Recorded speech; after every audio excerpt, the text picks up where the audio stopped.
नमस्कार, good morning, सुप्रभात। मैं हूं आपके साथ रवि मिश्रा। आइए सबसे पहले देखते हैं सुबह की 50 बड़ी खबरें। आज फिर अतीक अहमद को साबरमती जेल से लाया जा रहा है प्रयागराज। एमपी के शिवपुरी के पास पहुंचा काफिला। राजस्थान बॉर्डर के पास अतीक को ला रही पुलिस का काफिला। प्रिजनर वैन खराब होने से रुका, दूसरी वैन बुलाई गई, फिर रवाना हुआ काफिला। साबरमती जेल से बाहर निकलकर अतीक ने जताया एनकाउंटर का डर का, मुझे मार देंगे। अतीक ने की योगी आदित्यनाथ से अपील, कहा परिवार का उत्पीड़न न करें, कोर्ट का जो फैसला होगा मानूंगा। मांडलगढ़ में अतीक अहमद ने कहा हमारा परिवार पूरी तरह से बर्बाद हो गया, माफियागिरी की समाप्ति पहले ही हो गई थी, अब तो खाली रगड़ा जा रहा है। अतीक के भाई अशरफ को भी बरेली से प्रयागराज लाया जाएगा। उमेश पाल हत्याकांड में होगी पेशी। इलाहाबाद हाई कोर्ट ने अतीक के दोनों नाबालिग बेटों को लेकर दाखिल की गई याचिका की खारिज। अवैध रूप से हिरासत में रखने का आरोप लगाया। कर्नाटक चुनाव में बीजेपी के 189 उम्मीदवारों की पहली लिस्ट जारी। 52 नए चेहरों को मौका, 11 विधायकों का टिकट कटा। बीजेपी ने पहली लिस्ट में 8 महिलाओं, 32 ओबीसी, 30 एससी, 16 एसटी को दिया टिकट। 5 वकीलों, 9 डॉक्टर्स को भी बनाया उम्मीदवार। मुख्यमंत्री बसवराज बोम्मई फिर शिंगांग से चुनाव लड़ेंगे। कांग्रेस के डीके शिव कुमार के खिलाफ अशोक को उतारा गया। येदियुरप्पा के बेटे को शिकारपुर से मिला टिकट। अनशन के बाद सचिन पायलट का ट्वीट, कहा जनता के वादे होंगे पूरे, हर भ्रष्टाचार की हो जांच। राजस्थान का है दृढ़ संकल्प, सत्य पर नहीं आने देंगे आज। अनशन के बाद सचिन पायलट को पार्टी आलाकमान ने दिल्ली में किया तलब। गहलोत ने बुलाई कैबिनेट की बैठक। नीतीश कुमार विपक्षी एकता को मजबूत करने के लिए दिल्ली में कई नेताओं से करेंगे मुलाकात। मल्लिकार्जुन खड़गे के घर पर राहुल गांधी से भी हो सकती है मुलाकात। दिल्ली जयपुर अजमेर के बीच चलने वाली वंदे भारत ट्रेन की पीएम मोदी वर्चुअली करेंगे उसका उद्घाटन। पहले फेज में जयपुर तक जाएगी ट्रेन।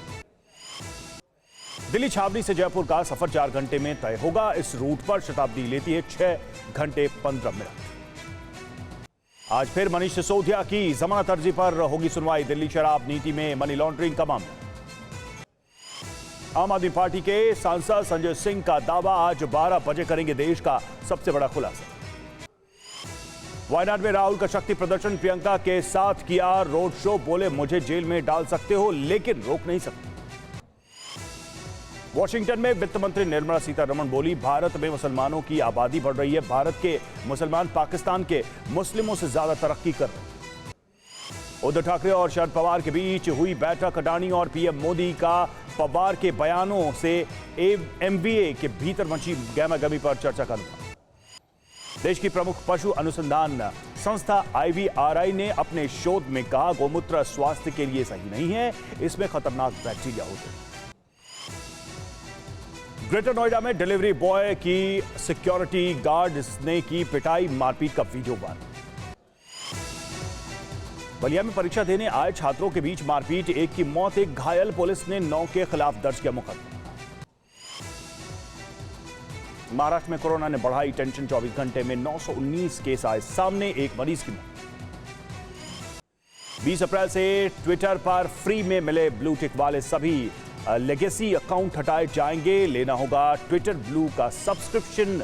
मोबाइल यूजर्स को देने होंगे हर महीने 900 रुपए। यूक्रेनी MLRS BM-27 का भीषण अटैक, रूसी फ्रंटलाइन को यूक्रेन ने बनाया निशाना। यूक्रेनी सेना ने जारी किया हमले का विध्वंसक वीडियो। बाखमुट में रूस यूक्रेन के भीषण जंग, यूक्रेनी सेना का बाखमुट में सबसे बड़ा अटैक। बाखमुट में आमने सामने की भीषण गन फाइट। बाखमुट पर कब्जे को लेकर वैगनर चीफ का दावा, 80% बाखमुट पर रूस ने किया कब्जा।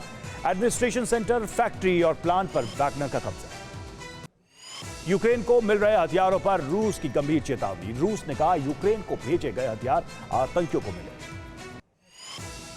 यूएन में रूसी प्रतिनिधि वैसिली नेमेजिया का बड़ा खुलासा। रूस ने कहा यूक्रेन को मिले हथियार ऑर्गेनाइज्ड क्राइम में इस्तेमाल हुए। मिसाइल स्टॉक को लेकर वॉल स्ट्रीट जर्नल का दावा, यूक्रेन के पास खत्म हो रही है मिसाइलें। बक मिसाइल का सिर्फ 48 घंटे का स्टॉक बचा।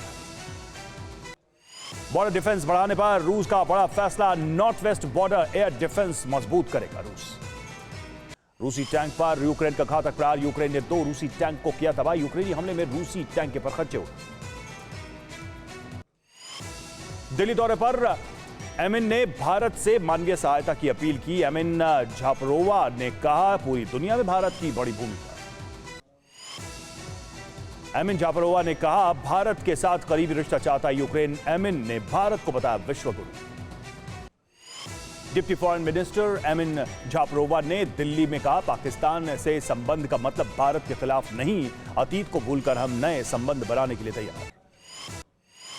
बागपुर पे वैगनर लड़ाकों का विध्वंसक प्रहार, पूर्वी इलाके में यूक्रेनी फौज पर किया आक्रामक हमला, हॉवित्जर तोपों से बरसाया अंधाधुंध बारूद। बागपुर के बाहरी इलाकों में यूक्रेन का एयर अटैक, फ्रंटलाइन पर पहुंचे यूक्रेन आर्मी के हेलीकॉप्टर, जमीन पर लड़ रहे रूसी सैनिकों पर दागी मिसाइल।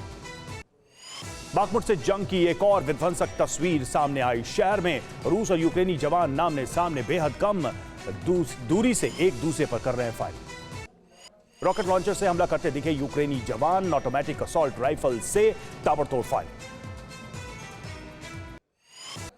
यूक्रेनी टैंक पर रूसी टैंक का हमला, कीचड़ में फंसा था यूक्रेन आर्मी का टैंक, रूसी हमले में यूक्रेन का टैंक तबाह, बाल बाल बची यूक्रेनी सैनिक की जान। एनवीओ जोन में रूस यूक्रेन के सैनिकों की आमने सामने की जंग, घने जंगलों में हो रही जबरदस्त फायरिंग।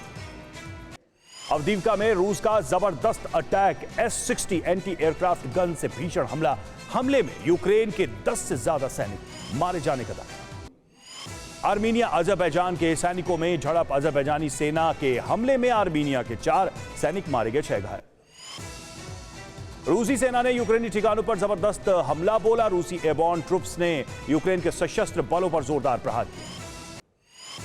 आर्मीनियाई रक्षा मंत्रालय ने सीमा पर हुए संघर्ष का वीडियो जारी किया, वीडियो में दोनों देशों के सैनिक एक दूसरे पर गोलियां बरसाते दिख रहे। आर्मीनिया और अजरबैजान के बीच खूनी संघर्ष के बाद दोनों देशों के बीच टेंशन, आर्मीनियाई पीएम ने आपातकाल बैठक बुलाई।